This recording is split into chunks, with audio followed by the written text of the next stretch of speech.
There we go. How's it Oh, going, man? pretty good, Chris. Pretty good. Still excited. I'm still excited. Ready to get rock and roll? Ready to rock and roll. Ready to rock and roll. Let's just go big city right now. Gotcha. Now, I want to explain. You see, we have vacant properties here, Yes. Hmm.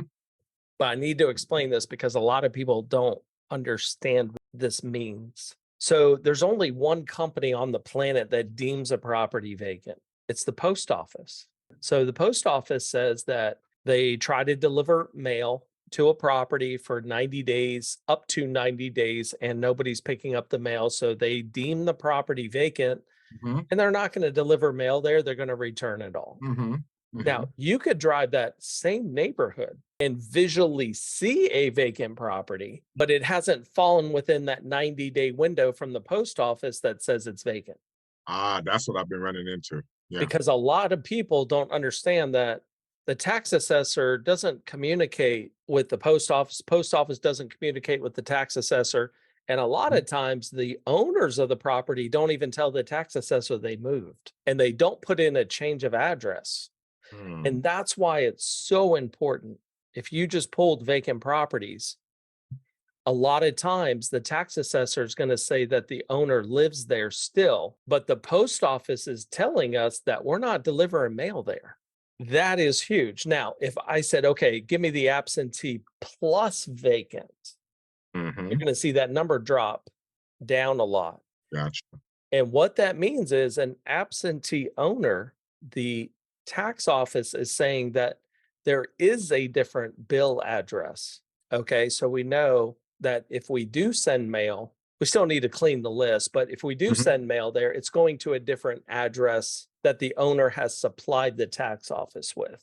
There's some cool things here that I'm going to show you because you may not want to go from one end of Chicago to the next. Right. Right? I'm gonna go through some filters with you because Yep. I'm more interested in kind of seeing what total count would be, and now we'll get more specific into the location side of it. Okay. Okay. So the first thing I wanna do is go to filters. You can see that we have those Hmm. 2 checked. Right. I'm gonna start just with single family. There could be a lot of areas where there's townhouses or row houses and stuff like that. Right. You can always come back and target those particular types of properties if you want to. Okay. I'm going to skip estimated value for now because I want to come back to this at the end.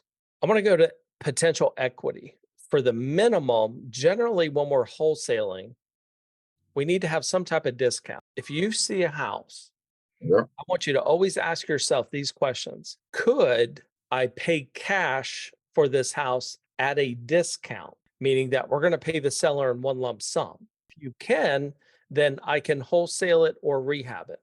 Yep. Okay. Next question goes, can I lease option this house where the owner is willing to take a small down payment, accept monthly payments, and buy it in the future? But this property needs to be in rentable condition. It can't have a Mm. lot of work done to it. Maybe the walls need to get painted or some minor updates, but overall, it's a clean house that somebody could move into and rent it.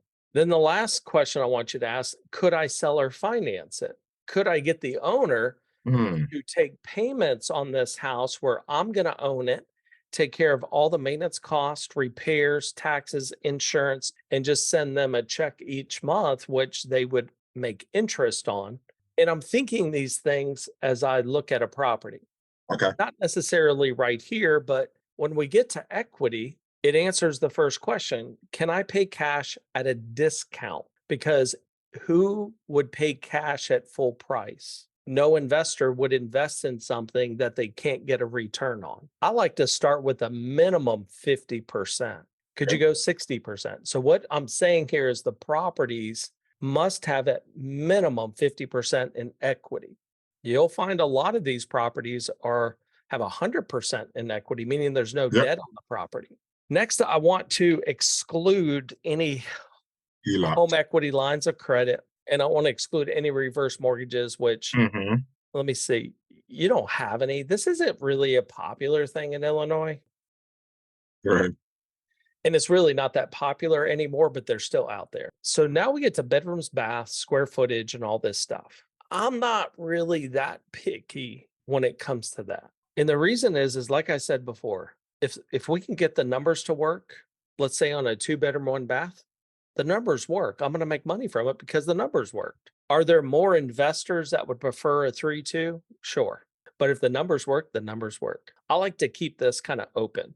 Square feet, not really. And especially, you're going to have a lot of smaller homes too that are Yeah. these small 2-bedroom, 1 bath home. A lot of people go to this last sold date. And what they say is, I want to only target properties where the owner, and then I'll just say more than 2 years. So they've owned it for at least 2 years. I don't really care how long they've owned it because I think the one thing that's not really being taught out there is you have to ask yourself, why would a seller sell the property to begin with? Let me ask you, why would somebody sell a property? Well, I guess they would sell because maybe they've fallen behind in payments. Maybe they can't afford it anymore. Maybe they're moving, divorce. They're in some situation, right? Yeah. Could any of those things happen if they bought it a month ago? Oh, yeah. Look, I wasn't in divorce yesterday, but today I am. So do I really care if they've owned it for 2 years? Not really. Because anytime, and I know this sounds so really simple, but people just don't think this way. Anytime a seller sells you a property is because they're going through a situation. Hmm. There's some circumstance in their life that just took place that Right. is saying, I have to do something with this property. Either it be I can't afford to fix it up, I'm tired of tenants, those things that it could be health reasons. Hmm. It could Hmm. be somebody that's not even necessarily desperate, but could be somebody that says, I got a job transfer Hmm. and I'm moving to Pittsburgh, Pennsylvania. I've got to do something with the house. Either you sell it or you rent it. Those are the two ideas, right? They don't understand that there's a lot of other ways to buy or sell the property. And that's kind of where we'll come in. Because a lot of people take that one example. If somebody that got a job promotion, they get transferred to Pittsburgh, PA. Most people can't afford to rent a property or buy a property in Pittsburgh, still make the mortgage payments on a vacant property. That's hard to do for most people. Even if you fall into the not so most people, why would you lose money every month? Yep. Even if you don't have a mortgage, you're going to have taxes, insurance. Somebody could vandalize the property. Somebody could squat on the property. Somebody could get hurt on the property. Yeah. Hmm. You're putting yourself in that position. So in your mind, you got to do something quick, either sell or rent. Yeah. And that's where we come in. I don't care how long they've owned the home because those situations happen in the weirdest times. It's always like when it rains, it pours sometimes for people. We all go through it. It's Yep. not like Yep. only people in Chicago go through Yep. this. It's everybody goes through Yep. something in their life. So I know I'm spending a lot of time on that, but I think Okay. the more in depth, I want you to really understand those Hmm. aspects of why I think some things are important, Hmm. some things are Hmm. not. Such as the next one, we go to owners. I want you to select individual owned. I want to talk to the person that can make a decision. Now, some of these company owned could only be like a husband wife type of company, which you could Okay. probably reach out to them. But a lot of companies, it's generally hard to talk to the person that can make a decision. Now, we know at the top that we selected absentee owner, Yep. meaning that they don't live in the house. So over to the right, it says, do they live in state or do they live out of state? I don't personally care. A lot of people think, wow, if you live in Miami, Florida, and you own a property in Chicago, you would be more motivated. If you go back to what we just talked about, why would somebody sell a house to begin with? It's because of a circumstance, a situation. They could be living down the street from this property and still go through problems Mm. that forces them that they need to sell. So I always just keep the all there. Now, just adding in those basic filters, we're going to go back up to the property value. We're Okay. down to 854 leads. Okay. So let's go back up to this estimated value. And this is something you're just going to have to probably play with a little bit, Yeah. just like I'm doing. So let's start with 100 to 200 as an example. Hmm. That gives us 338 leads. Let's start there. I'm going to apply the filter because I want to know exactly where these properties are. And they're going to be scattered here. Yeah. But do you see where we only display 250 dots, but can you see Hmm. where the majority of dots are is on the Yep. south side, Yep. Exactly. Yep. right? Yep. Now, That's the side I live on. Yep.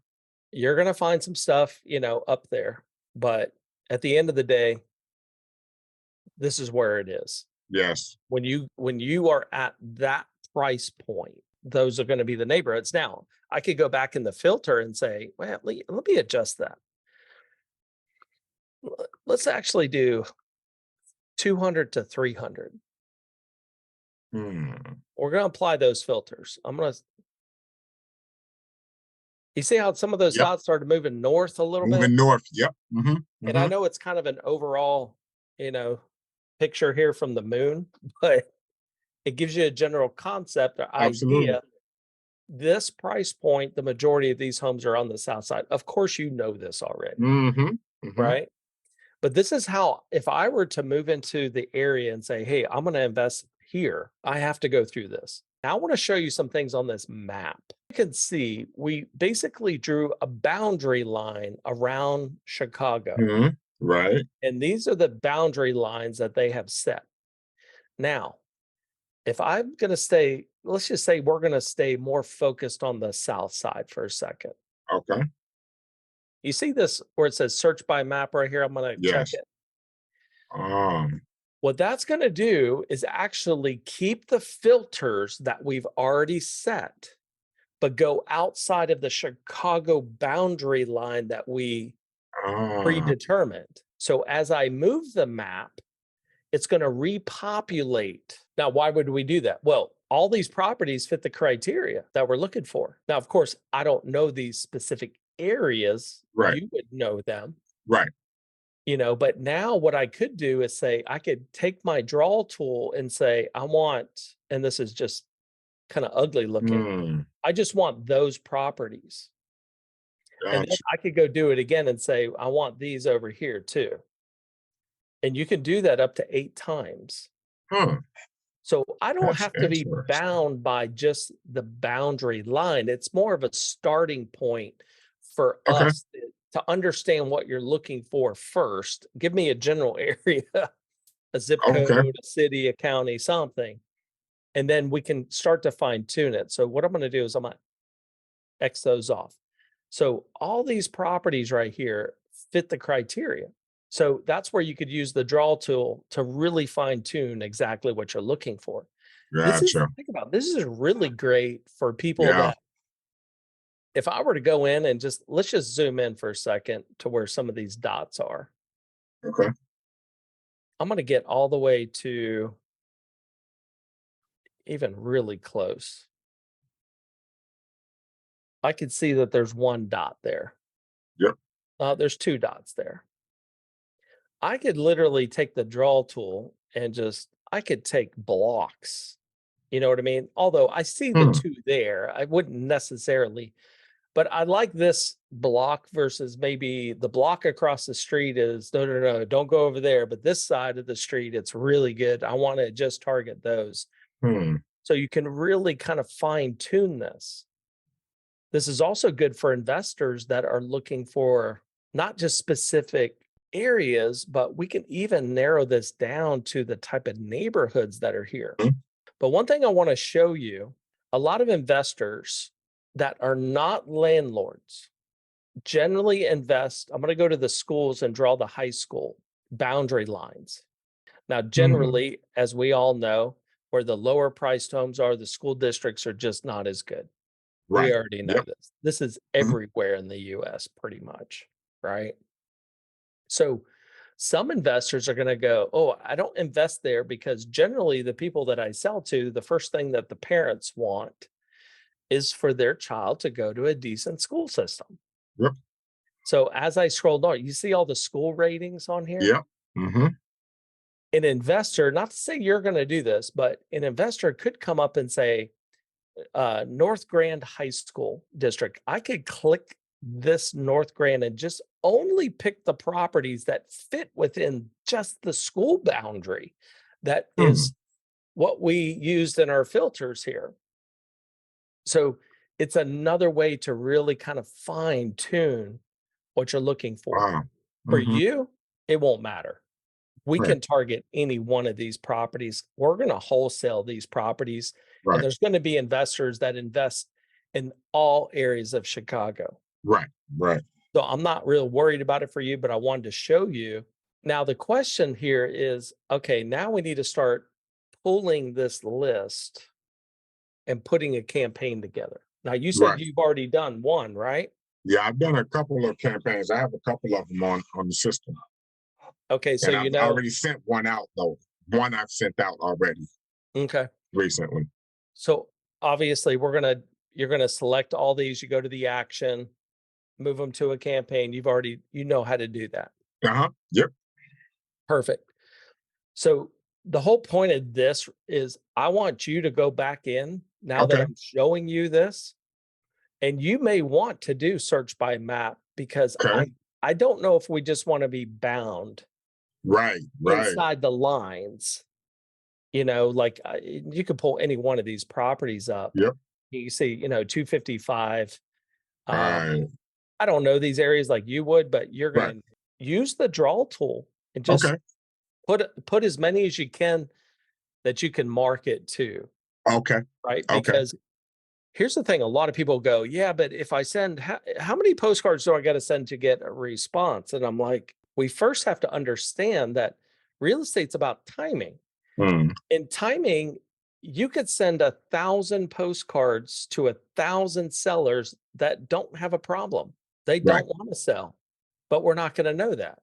You could send 1,000 postcards to 1,000 perfect people at the one moment of their life that they have to do something. Because if we keep going back to the concept of why does somebody sell to begin with? Okay.